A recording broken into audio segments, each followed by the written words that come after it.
டியா coffee ஏதாச்சும் வேணுமா? ஒன்றும் தேவையில்ல. இப்போ என் வேலையை பார்க்குறியா? டியா நீ ஏன் இப்போ ரூடா பேசுற? அவங்க என்ன கேட்டாங்க அப்போ? காஃபி தானே வேணுமான்னு கேட்டாங்க. ஓ இப்போ புரியுது. மேடம் என்னை பற்றி நல்லா குறை சொல்லி வச்சிருக்கீங்க போல இருக்கு. அவங்க குரல்லாம் ஒன்றும் சொல்ல, நான் பார்க்குறேன் கேட்டேன் அவ்வளோதான். ஓ என்ன மேடம் ஆள் சீக்கிறீங்களா? வீட்டில் குரூப் எக்ஸாம் பண்ணுறீங்க போல இருக்கு. ஜெகனே இப்போ அவங்க சப்போர்ட் பண்ணுறதுக்கு தானே இன்னும் எத்தனை பேர் சேர்க்க போகிறாங்களோ. டேய் நீ சும்மாறா, இதுல ஏன் தலையிடுற? ஆனந்த் ப்ரோ பார்த்துக்கோங்க அதெல்லாம். அண்ணே இவரை சொல்லி ஒன்றும் இல்லை, மேடம் என்னை பற்றி குறை சொல்லி வச்சிருக்காங்க. அதனால தான் நீங்களே சொல்லுங்க, நான் தீபா பற்றி எனக்காச்சும் குறை சொல்லியிருக்கேனா? முதல்ல நான் உங்களை பற்றி பேசுறது கூட இல்லை தானே. இவங்க தானே எனக்கு ஒரு போகும்போது நான் யோசிச்சேன் இந்த மாதிரி ஏதாச்சும் நடக்கும்னு. தியாமா விடு. தீபா நீங்க போங்க. தீபா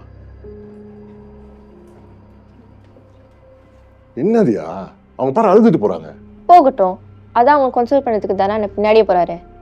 எனக்கு என்ன பிரச்சனைனா இந்த அழுகுறது மட்டும் எனக்கு வரவே வராது. அதனால தான் எல்லாரும் எனக்கு கெட்டவளாக பார்க்குறாங்க. முதல்ல நான் இந்த அழுகுறதை ப்ராக்டிஸ் பண்ணணும். ஜெகனே நீங்கள் டைரக்டர் தானே, எனக்கு எப்படி அழுகுதுன்னு கற்றுக் கொடுங்க.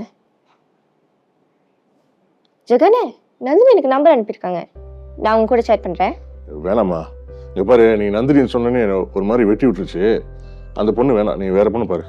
இல்லைண்ணே இவங்க நல்லா பேசுகிறாங்க, எனக்கு என்னமோ இவங்க தான் உங்களுக்கு சரியாக வரும்னு தோணுது. நான் இவங்க கூட சேட் பண்ணுறேன். இன்னைக்கு உங்கள் ஃபோனை மறந்துடுங்க ப்ளீஸ் தியாமா, வேணாமா. சும்மா இருங்க.